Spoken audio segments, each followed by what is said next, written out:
Right here I have the brand new Marzocco Linea Mini R. My aim today is to take you through the journey of unboxing this machine, showing you all the accessories, getting the machine on your bench with water in it, get the app all ready, and make sure that you've got a hassle-free experience so you can make that perfect espresso or your first beautiful latte. So the first thing you want to note is it does come on this pallet and it weighs about 30 kilos. So make sure you've got someone to help you lift this. There'll be a strap going around attaching it to the pallet. You would remove that and then we can take the staples out and get access to the top of the box. So here's the quick start guide from Marzocco. It's going to identify all the different key components of the machine. It's going to cover the water tank filling, how to extract coffee, how to pour coffee, and how to care for your machine. But to be honest, written instructions are boring. That's why you're here watching the video. So let's get rid of that. So let's remove our accessories kit and we'll come back to that one. We've got a top foam insert and it will reveal the beautiful machine inside. You can remove the box off from the top. So we're going to remove out this front cardboard holder here, which has the power pack. And now you're going to need a friend to help you. Hey Jimmy, give us a hand, mate. So just remember, it is heavy. Grab your hands underneath the trays here and we can lift from the front and we'll lift straight up. And we'll go take it over to the bench. So let's have a look inside this accessories kit. Okay, so you've got your manual there with a bit of a warranty card. You've got Marzocco's group head cleaner, a beautiful little milk jug, a 58ml tamper there, the combination naked and dual spout and single spout portafilter. That's a new and improved product for the range this year. You get a coffee brewing guide book there as well, a water test kit which is essential for you to make sure that you're looking after your machine. This is the additional polymer little plastic style steam tip, which is great. You get the extra single spout there, which is a high-grade food plastic material. It's very expensive to be able to produce this part, and it allows you to split into a single or your double, or have that fully interchangeable to be a naked as well. And then you get a full range of different baskets. So there's your blind for cleaning. You've got your big 21 gram. You've got a 17 gram. And lastly, you've got these two, I guess, traditional style espresso baskets. You've got an 8 gram and a 7 gram, and they're a very different sort of shape compared to what we use here in Australia for our espresso extractions. Now that you've found the home for your beautiful new machine, it's time to start to get it prepared. When you turn it on, you'll see that the H2O sign will come up and the blue light will flash at you. That means that there is no water in the machine, and on the other side, red is the power on and off. So we need to fill this up. So remove the drip tray, pop it aside, and you can pull this whole water tank out or you can fill from the top. To pull it out, simply grab this little lug here, pull it out, and you can either fill from the top or you can remove the whole lid just like any Tupperware container. So for this purposes, I'm just going to fill it up straight from the tank. And you have to have filtered water. Otherwise, you are going to cause issues with your machine. So make sure you get yourself a really good filtration system, ideally connected to your tap under your sink, not a filter that is in some sort of water jug.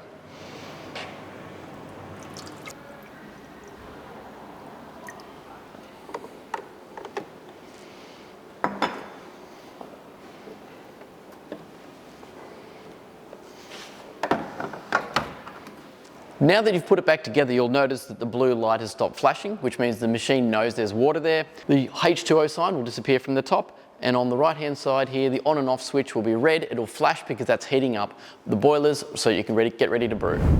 So while your Mini is heating up, it's time to set up the app. Now, the recommendations are to get something like an iPad or a device that's usually connected in the household all the time. Every time you take your phone, let's say, out of the home and come back, you're going to have to try and reconnect. So the tips to this is making sure that your machine and your device are on the same Wi-Fi network. Now, I know that sounds a bit odd, but sometimes you have like a guest network and that can be a bit tricky. So make sure both devices are connecting on the same network. You've got your Bluetooth switched on, download the Marzocco Home app, and then you should be able to find your machine quite simply. There are a couple of different indicators up the top here to tell you what is happening, whether you're connected by Bluetooth, Wi-Fi, or not at all. The green bar up here means you've got Wi-Fi and Bluetooth, so that's the outcome that you're going to try and achieve. Inside the app, you've got the status, settings, power options, and stats. So you can get a lot of information from this machine. And you can also connect the Marzocco sync scale from IKEA. That's about a $600 option as well, and that'll allow you to adjust those settings inside this app. Now in the app, you can change things like turning the machine on or off. You can adjust the front brew temperature, the rear brew temperature to have level 1, 2, or 3 in the steam. If you're a beginner, I want you to set this machine at steam level 1 and just see if you can control the power from the steamer. And for the front brew boiler, if you've got a medium roast coffee, set it to 93 degrees. And then you're going to be able to create a pretty good coffee to start. And as you learn more, you'll be able to change these settings and dial in specific for the coffee that you're using. Now you may have heard about pre-infusion, pre-brew, or pre-wet. There's a few different scenarios there, but the key thing is if you're looking for pre-infusion, you have to have the machine plumbed in. If you're looking for the pre-wet or pre-brew, essentially that is the technology you would use when you don't have the rotary pump plumbed in to mains water supply.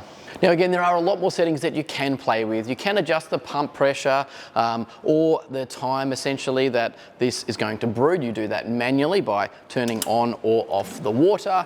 If you do it once, as I've just done, that'll be a quick 3-second flush, and you would do that after you've finished brewing and remove the handle to wash the shower screen. And there's so many more cool things that you can do. So deep dive into this machine and you'll only get a better outcome as you learn more. A quick look over the machine. On the left-hand side here, you have your hot water tap. It's a simple on and off. I just showed you the lever there before, but essentially all the way across, and leaving it across will continue to brew until you choose to turn it off. If you have the scale connected and you've got a weight or a brew recipe set, it will stay across to the left and shut off because of that weight. Otherwise, when you're finished, you can bring it across based around the timer that has started. Now that timer starts as soon as you activate the switch. It's not when the coffee ends up in the cup. On the right-hand side, we've got your steamer. You've got the options here to have either this polymer style tip or the stainless steel. The polymer won't be hot, so that's a handy one. And this is the Cool Touch wand as well. Now you might think I'm not going to use the hot water tap. Well, you can use it for teas, your long blacks, and heating up cups perhaps. We do recommend using it because it's going to deplete the rear boiler of a lot of minerals that can build up if you don't have a great filtration as well. So it will help extend the life of that machine. In terms of basic setup, we're pretty much ready to go. The machine is now hot, our handle is hot, and now we need to look at the grinder. You would not buy a Marzocco machine like this and then go and buy some pre-ground coffee from a supermarket. So we do recommend that you get yourself a really good coffee. We recommend our Champion blend to start, and you want to look at a roast date. So understanding how old that coffee is when you're going to use it helps you adjust the grind or the dose in your extraction. Now having whole beans will allow you to keep it longer, and you can adjust the grind on a grinder to get a much better extraction. So if you need yourself some nice fresh beans, head over to artisti.com.au and grab yourself a bag. Now we've already dialed this grinder in. It's going to be pretty close to what we need as an extraction. But for yourself, you're going to have to start at a particular point and then work your way to a better quality extraction. Now we recommend using a scale for this process and a dosing pot. So what we're doing is we're going to tear off a little dosing pot like this. We have our standard much bigger basket in this machine. It is wet, so you want to make sure that that is clean, dry and hot so you don't get any of this water into your espresso. So give that a good clean. All the heat from the water we want to end up in the coffee. So this is the 21 gram basket. We recommend putting 22.5 grams of coffee into here. We're going to look for a 30-second extraction, and the yield in the cup, we're looking for a 2-to-1 ratio, which is going to be 45 grams of liquid espresso, which we call a normal, or you might call it a double shot. I'm going to tear off my scale. We've got our grinder set to about 11 seconds on the Pico here, and I'll just activate that with the activation switch at the bottom there.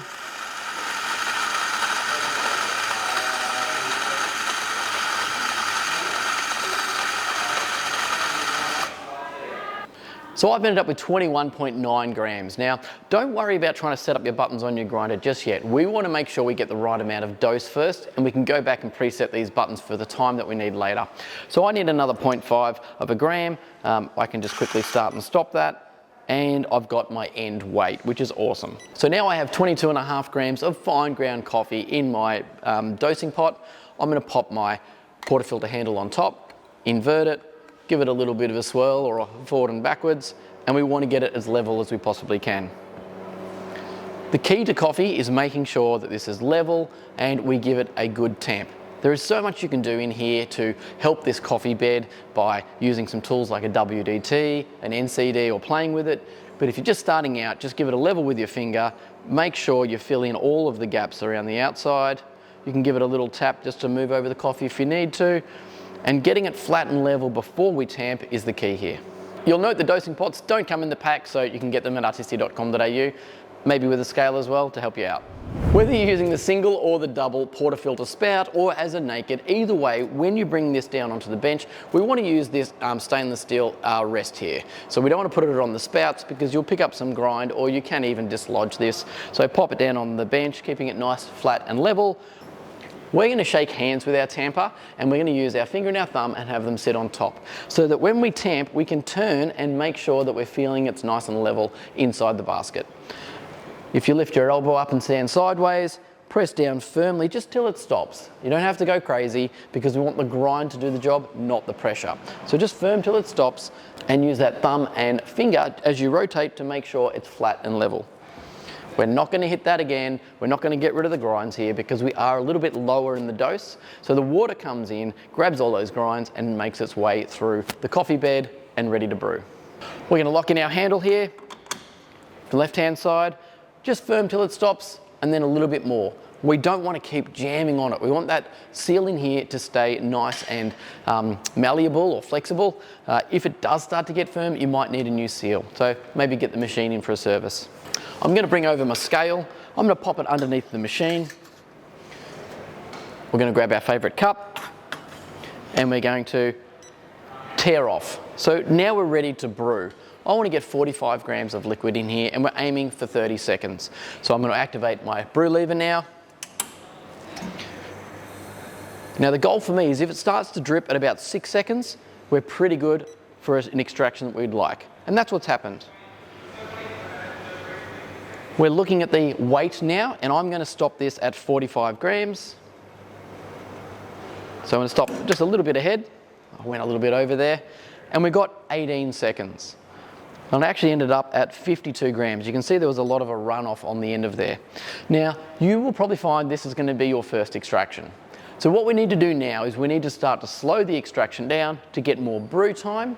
So you'd go finer on your grinder, but you would repeat that whole process until you get a recipe of 30 seconds and 45 grams of end liquid weight. And that's going to get you a great espresso. Now you might think this is the best espresso that you've ever made. What I want you to look at is over here, we've got this little bit of a dark area. That is the start of the extraction where you get all the sugars and the beautiful bold flavors. This caramel there becomes a bit more of what the body is, and as it goes to this light section, we're heading towards the bitterness. If you start to see these really pale areas and some bubbles starting to form, that is over extraction. So you don't want to go past that point. That's where the bitterness comes into it. But this essentially is a full double shot, a 2-to-1 ratio, where there is 2 parts of water to 1 part of espresso in this cup.